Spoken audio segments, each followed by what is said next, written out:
Vince, great to be with you. What are you trying to discover from the FBI director? What are you seeking? Well, one of the things is what Rep. Gates was talking about is we want to know about the Hunter laptop and that. And then we have 3 different letters, and the most recent one is simply saying an internal audit has said that you have investigated 353 individuals or organizations, including elected officials, journalists, religious institutions, and that you committed over 700, almost 750 internal errors, including due process errors like search warrants, etc. And we want that. The report's been redacted, so we're saying who was investigated, what was the predicate for the investigation, what kind of probable cause did you have, what was the significance of the errors with search warrant requests? Were they affidavits? Did anybody screw up and commit criminal lies or perjury in seeking those search warrants the way we saw under fines applications? And, this guy yesterday couldn't answer any of those, refused to answer those questions. So there's internal reports at the FBI that says that they've routinely trampled on civil liberties. You're a member of Congress, and you're saying, hey, I'd like to see that report, and they just haven't given it to you. That is correct. How about That's that? Correct. Now, this guy, I just listened to the tone of, especially when he was talking to Congressman Gates, he sounded very patronizing. Like he was like, I can't believe I even have to answer your questions. Is that typical for these government officials to get in front of members of Congress and then just look down their nose at them? For some of them, yeah, that's typical. And he just did not like a lot of the questions that we had. Matt's very direct on that. Some of us were direct in other areas. And he just wanted to say, I'm just going to talk about cyber.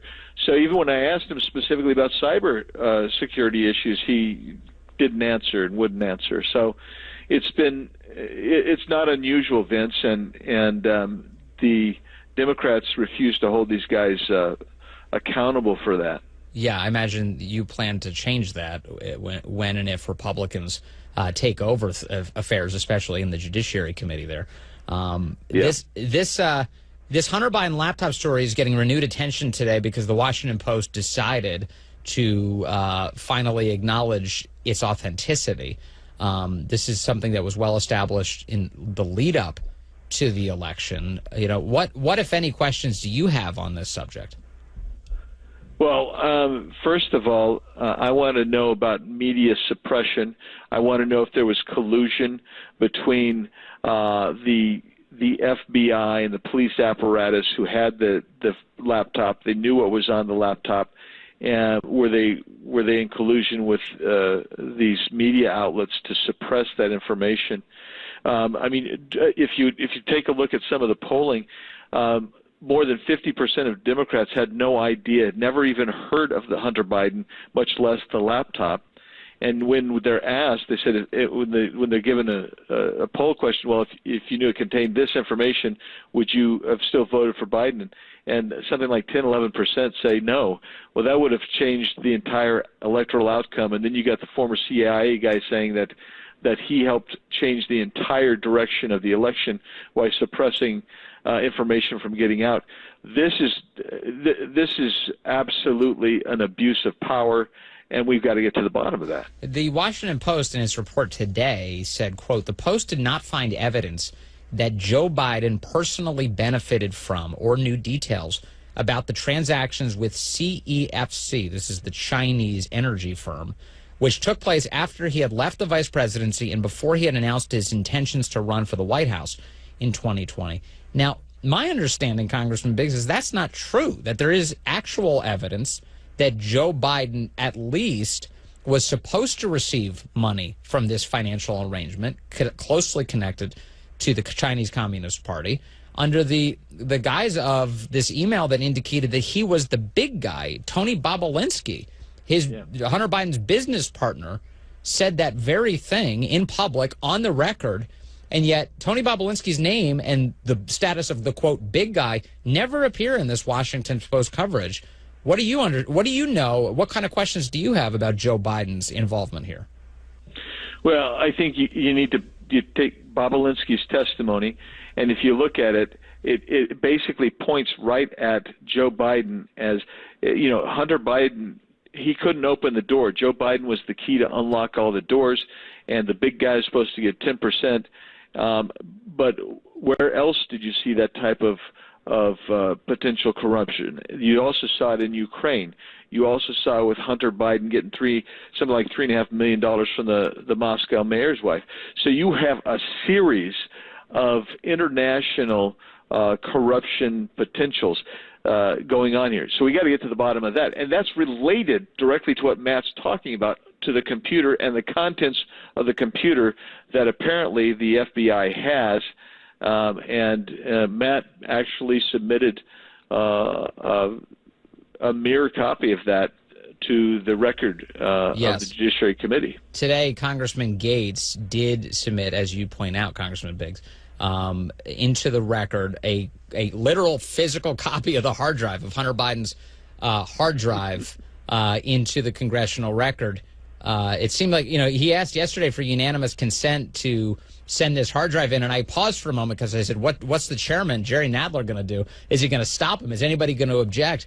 And Jerry Nadler just gave the old without objection, and then they moved on. I was a little surprised to see the Democrats were okay with the Hunter Biden laptop entering the congressional record. Well, the first time around, he said, I'm not going to object. I'm going to wait until we take a look. And then about an hour later in the hearing, he came back and allowed Matt to remove, and Jerry allowed it to come in. Chairman Nadler allowed it to come in. Gotcha. It's fascinating. I remember during the Trump years, if anyone's old enough to remember that, that you had Don Jr. went to a meeting in Trump Tower with some lady called Natalia Veselnitskaya, and he was so bored by the meeting that he left rather quickly from it. And that turned into like months of lunacy, circuses within Congress, circuses in the media. This Hunter Biden story, as you point out, Congressman Biggs, it's like you've got to work pretty hard to even tell people who Hunter is. Yeah, I find it absolutely the dearth of information out there, and that's why I appreciate you having me on and us getting to talk about this, because the reality is that leave out all the other stuff. That changed the election. The suppression of that changed the election, and I'm outraged by it. And, when we find out, and when all this gets released, I believe the American people are going to say that is probably – there's two incredible scandals that have happened in the last 3 years, and one of them was the perpetual attack on Donald Trump based on a false Russian hoax. Yes. And then this one right here where the police apparatus has done nothing, and they suppressed information of criminal conduct, potentially criminal conduct, potential corruption, right into Joe Biden. And Obama said Joe Biden can screw up anything. Believe me, I believe he did. What can we do about these American intel officials who were a part of a disinformation operation during the last election to claim that this was Russian misinformation, disinformation? They came out without any evidence whatsoever and began suggesting to the media that this was a Russian psyop. And that wasn't true, but it was designed to get the media not to pay attention to this. Do these people still have security clearances? I mean, what is going on here?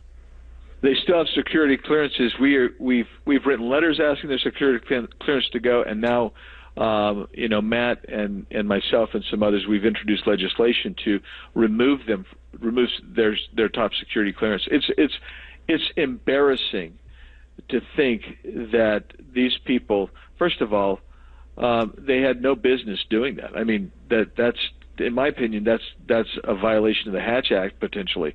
But beyond that, for them to be in there actually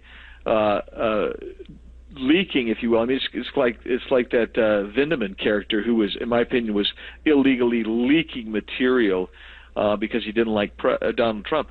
So not only should their security clearance be taken away, they should be investigated to see if they violated any criminal conduct, any criminal laws as well. Yeah. And can we get congressional funding to launch them into the sun? How does that work?